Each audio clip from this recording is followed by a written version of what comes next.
Vila-real són 42 anys. Este projecte en esta ciutat va néixer en els anys 78, els primers passos, que vull des d'ací felicitar i agrair a l'exalcalde Samuel Garrido en aquell moment, i aquest interès que se va mostrar des del primer moment en una ciutat que, com entendran, no tenia res que veure en la ciutat que tenim actualment, en titulacions, en oportunitats i en una fulla de ruta millor per al seu futur, gràcies a poder, ja en edats més avançades, fer llicenciatures, continuar formant-se. Per tant, un element o d'alguna manera un cas d'èxit claríssim.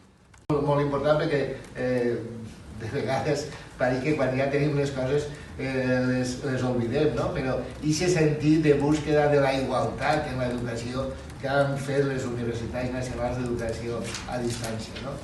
Sabeu que l'important que és per a la societat tindre una educació i l'educació, pensant al llarg dels temps, que ha sigut ja gran font de desigualtat, perquè tan sols accedien. Serà primer una visita a la Fundació Flors, una aula que tenen de robòtica.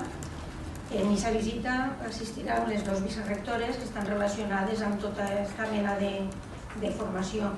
Després, la UNED anirà a lo que és el centre de formació Fundació Flors i a continuació Fundació Flors vindrà a la UNED. És un intercanvi que hi ha entre el que és la universitat, l'educació superior i el que és la secundària i últims anys de primària.